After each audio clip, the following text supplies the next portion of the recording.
Captain Marcus Sterling had served the royal family for 15 years. His uniform was always perfectly pressed, his boots polished to mirror shine, and his loyalty beyond question. Every morning at dawn he stood guard outside the princess's chambers, watching over the woman he had grown to love from afar.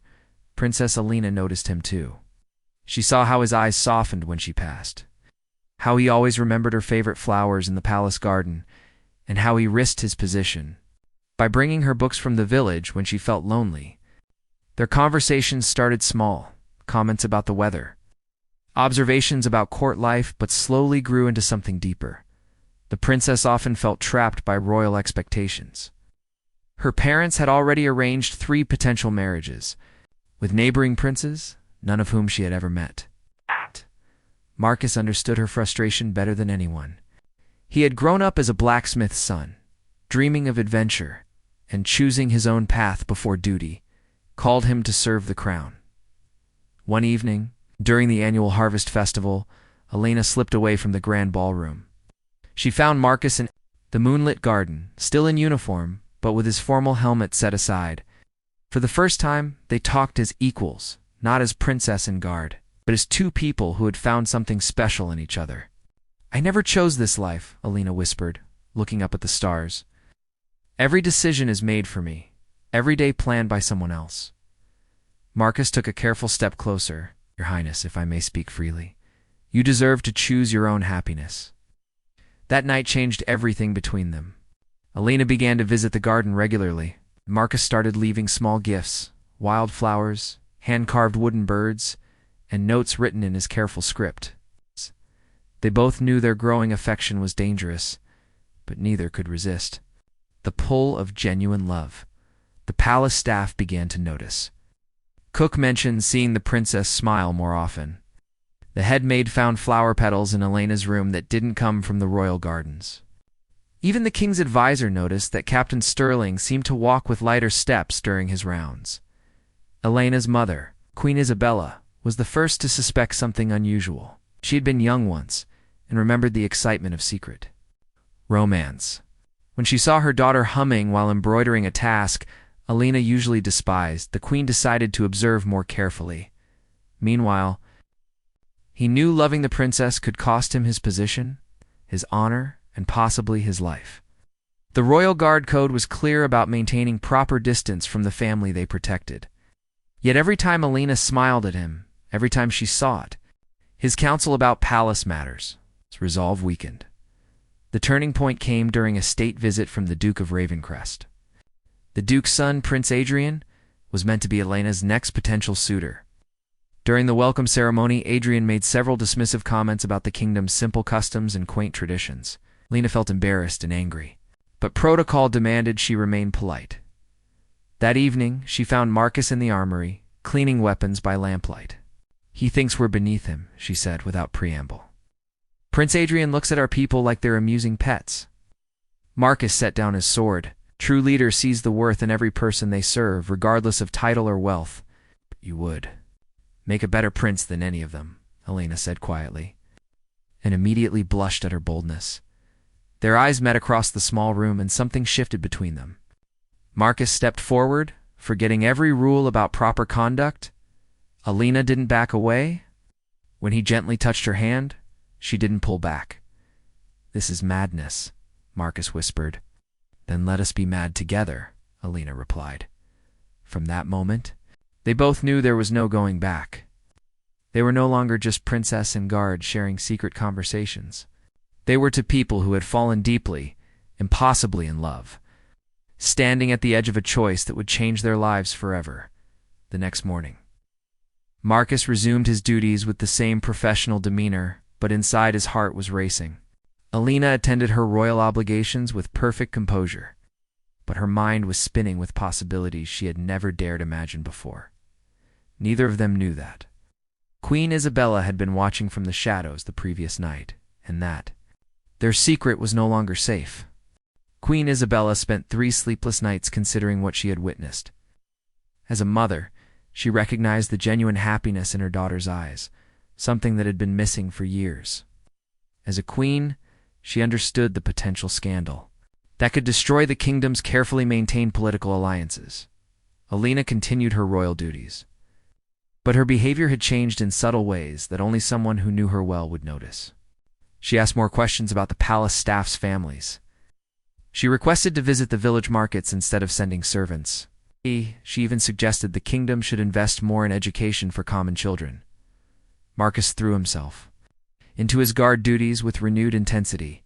He volunteered for extra night shifts, practiced sword fighting until his arms ached, and maintained perfect military bearing even when his heart was breaking from keeping distance during formal occasions. The other guards began to whisper among themselves. Lieutenant James, Marcus's closest friend in the guard, noticed the captain's changed behavior first. "You've been acting strange for weeks," he said during their morning patrol. "Everything all right?" "Just focused on my duties," Marcus replied, but his voice carried a weight that hadn't been there before. Elena's younger brother, Prince Thomas, was home from military academy for the summer. At 16, he was observant and curious about everything happening in the palace. He noticed how his sister's eyes would search the room during formal dinners, how she would pause near certain windows as if looking for someone specific. One afternoon, Thomas decided to follow Alina during her garden walks. He watched from behind the rose bushes as his sister met with Captain Sterling near the old fountain. Their conversation was too quiet to hear, but their body language spoke volumes. When Alina laughed at something Marcus said, Thomas saw a side of his sister he had never witnessed before. Truly happy and unguarded. The political pressure was mounting from other directions as well. King Richard had received formal requests from 3 different kingdoms, all seeking marriage alliances through Alina. The neighboring kingdom of Hill was particularly insistent, offering significant trade agreements in exchange for the princess's hand. During a private council meeting, the king's advisor, Lord Pemberton, laid out the kingdom's financial situation. "Your Majesty, the drought last season hurt our grain production. A marriage alliance would secure food supplies and strengthen our military position." King Richard loved his daughter, but he also understood his responsibilities to his people. The weight of choosing between Elena's happiness and the kingdom's security kept him awake at night. Staring out his window at the same garden where she found her joy, Alina sensed the growing pressure from her parents' increasingly serious expressions, and the frequency of closed-door meetings. She knew her time was running out. During one of their secret meetings, she told Marcus about the marriage proposals. "They'll choose someone soon," she said, trying to keep her voice steady. "Father won't wait much longer." Marcus felt like someone had struck him in the chest. "Then we should treasure what time we have." "What if we didn't have to say goodbye?" Lena asked quietly. "What if there was another way?" The question hung between them like a bridge neither dared cross yet. Marcus knew she was asking him to consider the impossible future together that would require giving up everything they had ever known. That night, Lena made a decision that would change everything. She wrote a letter to her parents, pouring out her heart about her feelings for Marcus and her desperation to choose her own path in life. She sealed it with her personal stamp and placed it on her father's desk before dawn. When King Richard found the letter that morning, he immediately summoned Queen Isabella. They read Elena's words together, seeing their daughter's maturity and desperation clearly expressed on paper for the first time. "She's not a child anymore," Isabella said softly.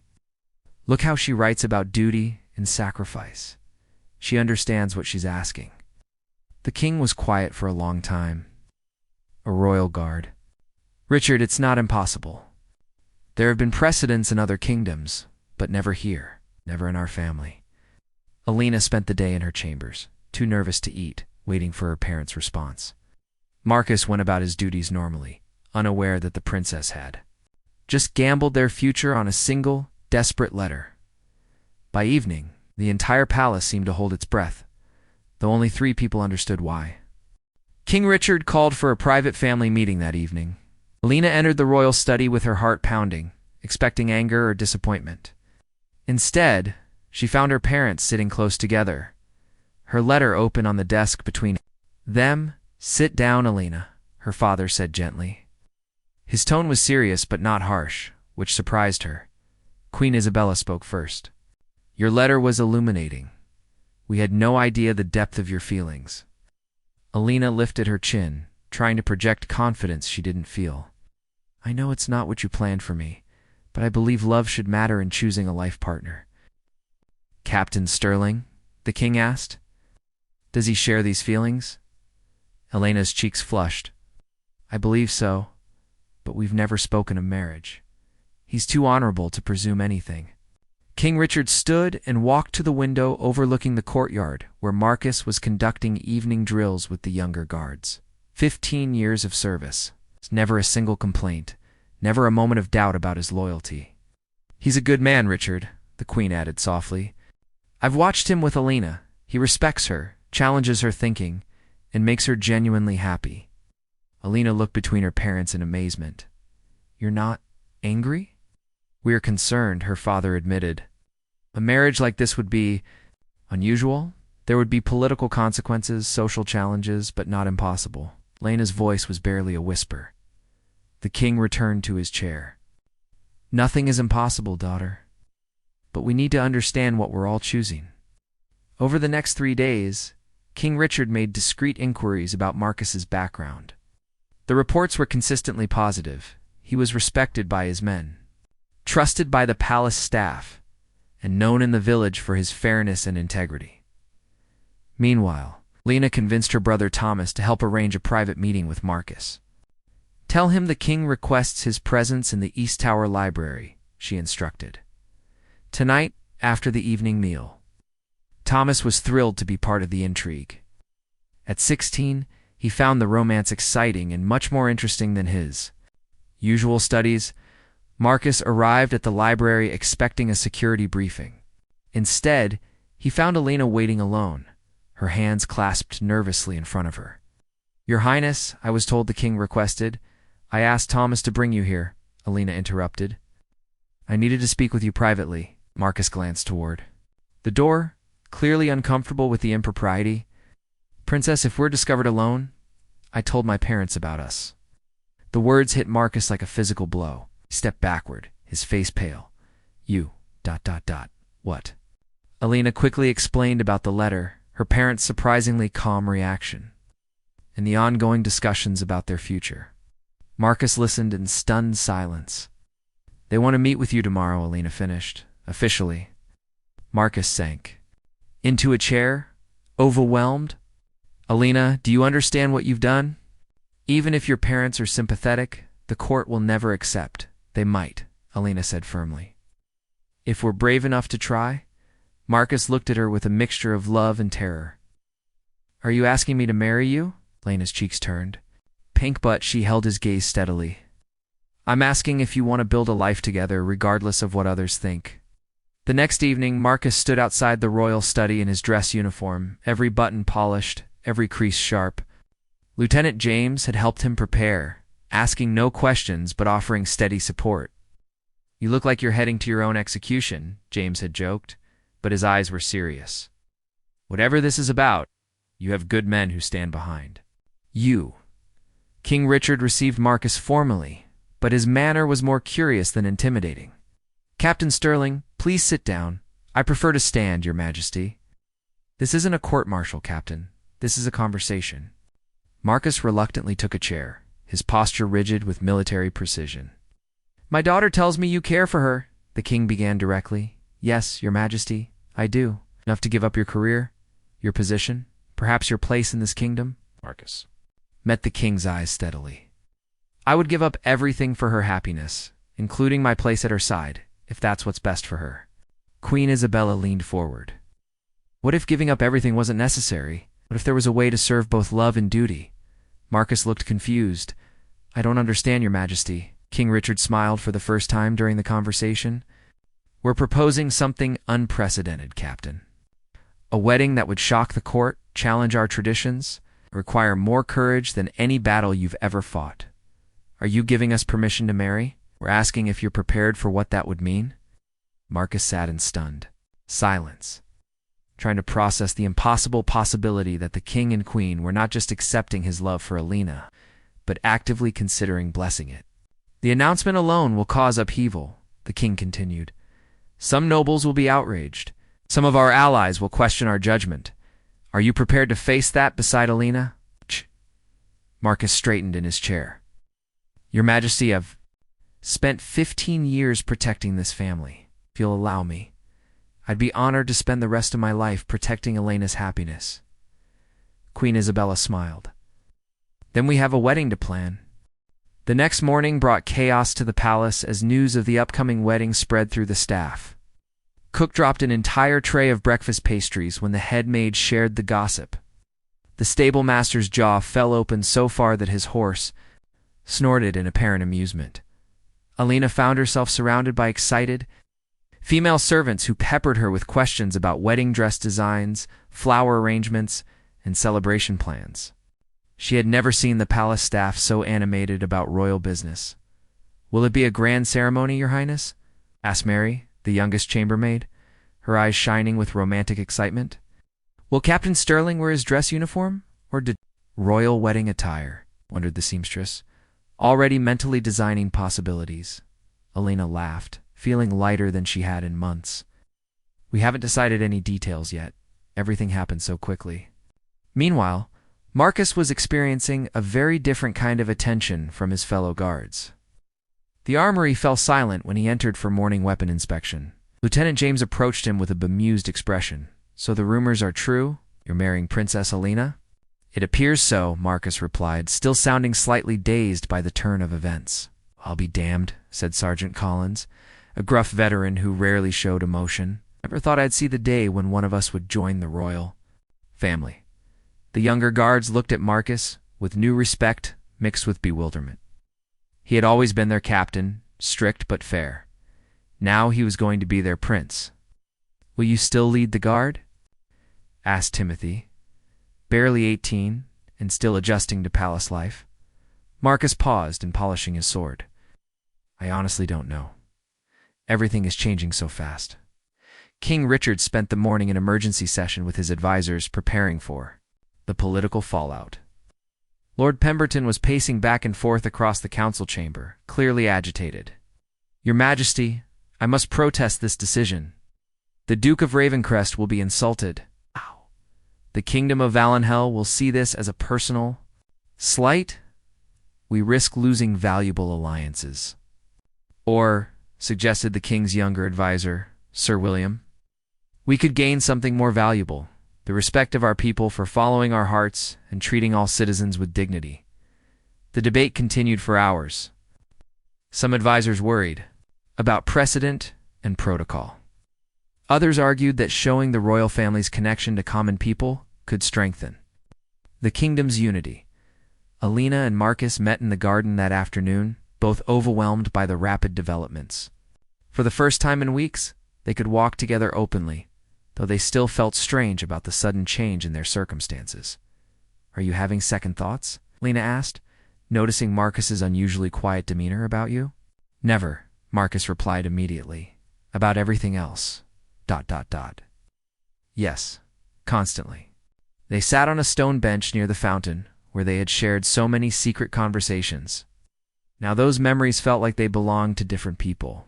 "My father wants to announce our engagement at tomorrow night's state dinner," Alina said. "All the nobles will be present." Marcus nodded grimly, including Prince Adrian and his father, including them. They sat in comfortable silence, both contemplating the spectacle their announcement would create. Every noble family in the kingdom would be watching, judging, calculating how this unprecedented marriage would affect their own positions and prospects. That evening, Queen Isabella summoned Alina for a private mother-daughter conversation.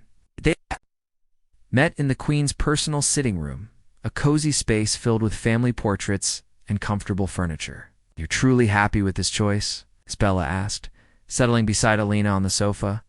"Happier than I've ever been, but also terrified," Alina admitted. "What if the nobles refuse to accept Marcus?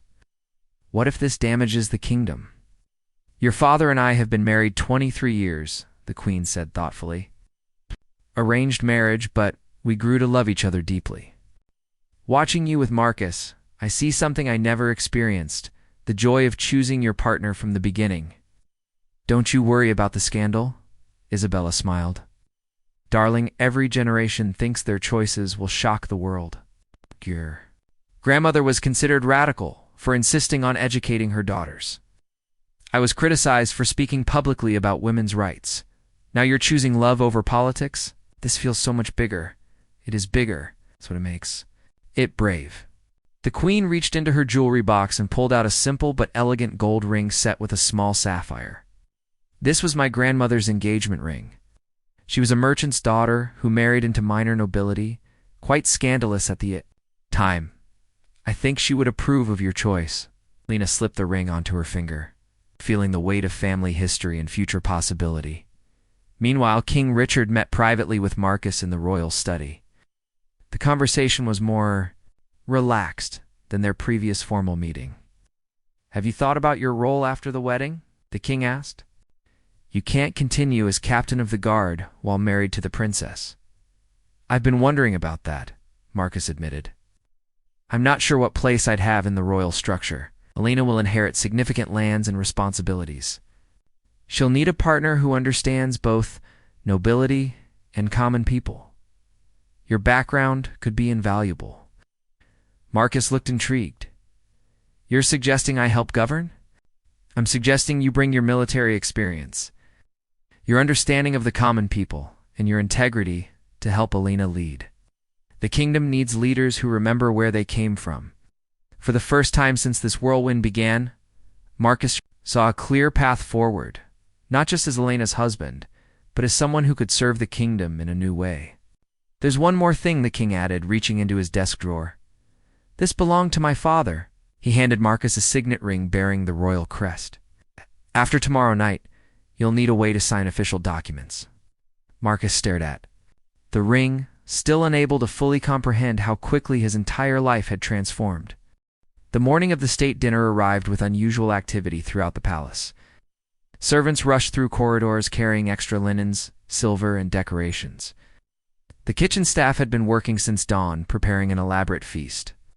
For the most important political announcement in recent kingdom history, Elena stood before her bedroom mirror, while the royal seamstress made final adjustments to her gown. She had chosen deep blue silk embroidered with silver threads, elegant but not overly elaborate.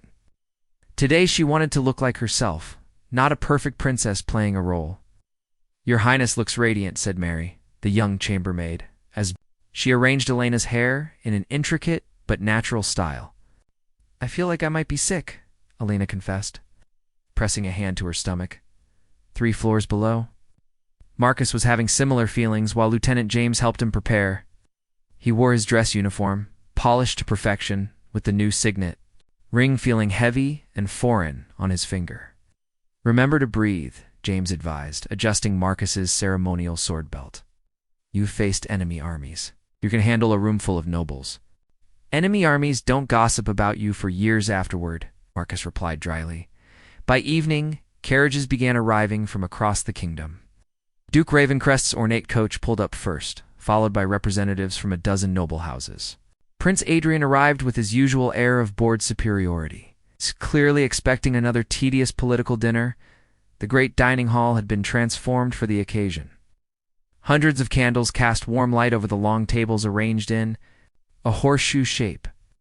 The royal table sat elevated at the head of the room, where every guest could see the royal family clearly.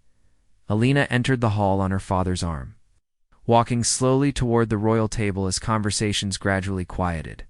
Marcus was already seated at the guard's table. Watching her with pride and nervousness warring in his expression, King Richard stood as the servers finished pouring wine for all the guests. The hall fell completely silent.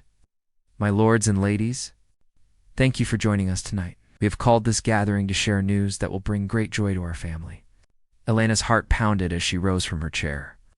This was the moment that would change everything. "It is my great pleasure to announce the engagement of my daughter, Princess Elena, to Captain Marcus Sterling of the Royal Guard." The silence that followed was deafening. Elena could hear her own heartbeat as she watched the faces around the room register shock, confusion, and in some cases, outrage. Duke Ravencrest was the first to recover his voice. "Your Majesty, surely this is some kind of jest, I assure you." "Duke, I am quite serious."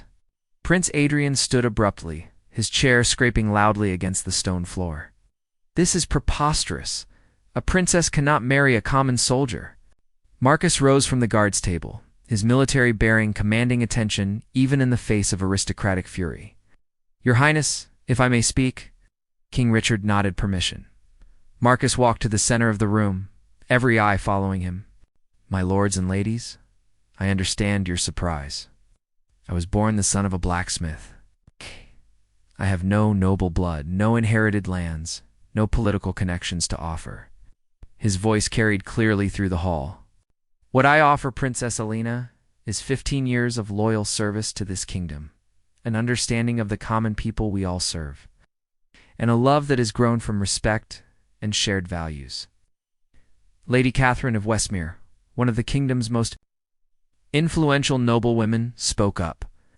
"Captain Sterling, your service is commendable, but marriage to the princess is about more than personal feelings. It's about political alliances, economic stability, the future of the kingdom." Alina stood then, her voice steady, despite her racing heart. "Lady Catherine, you speak of the kingdom's future. I believe that future is stronger when built on genuine partnership and understanding between all our people, not just political convenience." She looked around the room, meeting the eyes of nobles she had known since childhood.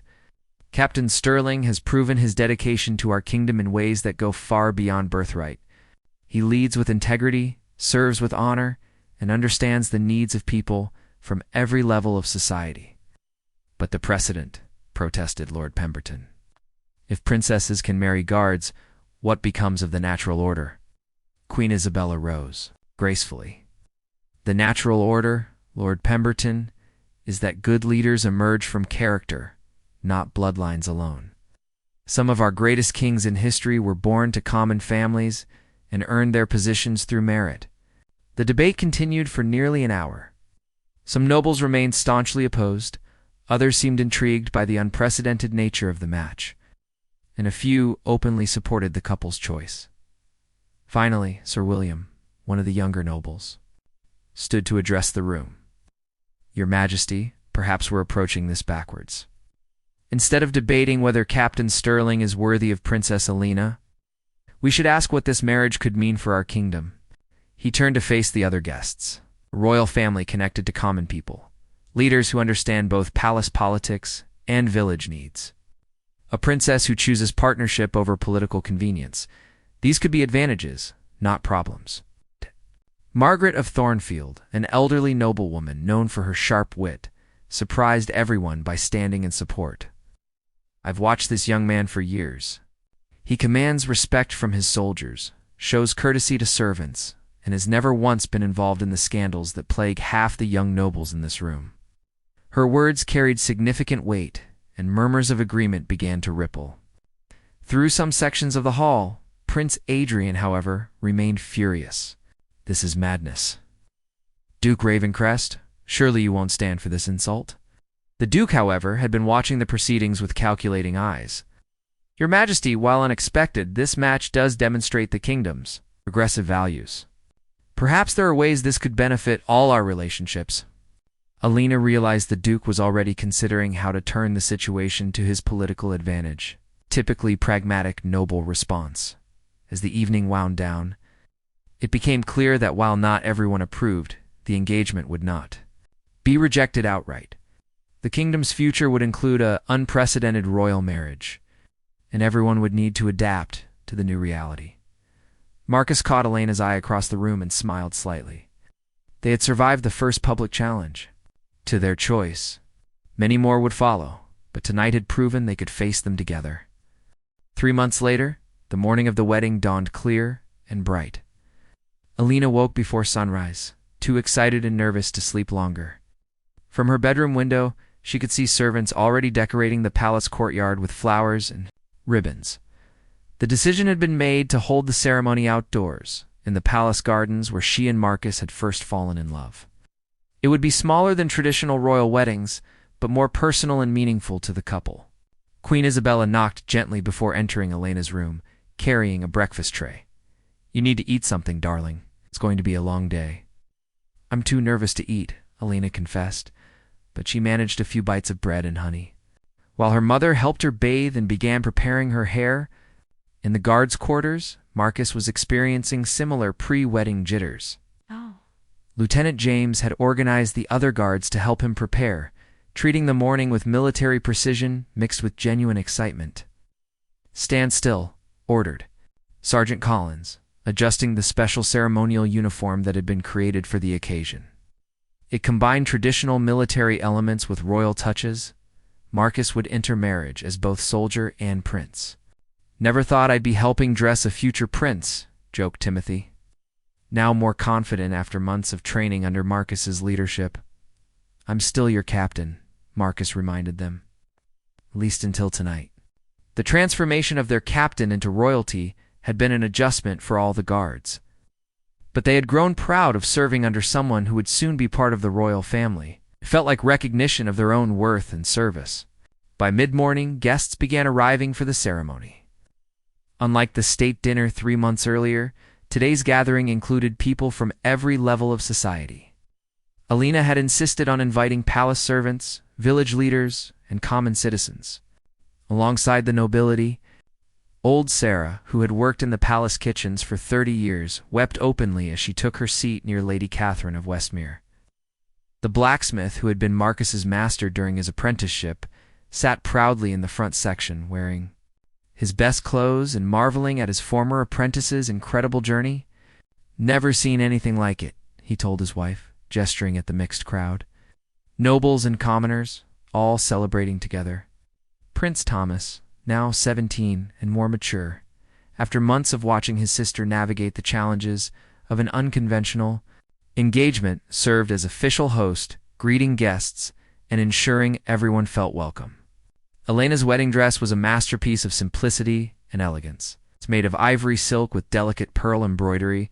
It honored royal tradition while reflecting her personal taste. Most importantly, it was comfortable enough to allow her to walk naturally rather than glide artificially. "You look beautiful," Queen Isabella said softly, placing her grandmother's sapphire necklace around Elena's neck. "But more importantly, you look happy." As the ceremony time approached, Alina felt a moment of panic. "Mother, what if this is a terrible mistake? What if I'm being selfish and hurting the kingdom?" Isabella took her daughter's hands firmly. "Alina, your father and I have ruled for over 20 years. We've learned that the greatest strength comes from authenticity, not from following expectations. And you and Marcus together will serve this kingdom better than you ever could in a loveless political marriage." Meanwhile, Marcus stood at the altar that had been erected near the old fountain, trying to calm his nerves. King Richard approached and placed a hand on his shoulder. "Having second thoughts?" the king asked with gentle humor. "About Alina?" "Never. About everything else." Constantly, Marcus replied, echoing words he had spoken months earlier. "That's natural, but look around you." Marcus surveyed the garden filled with people from every walk of life, all gathered to celebrate his marriage to Alina. Nobles sat beside servants. Soldiers stood with merchants, and everyone seemed genuinely happy to be there. "This is what leadership looks like," King Richard continued. "Bringing people together, not keeping them apart." The ceremony began with traditional music, but the atmosphere was warmer and more intimate than formal royal weddings.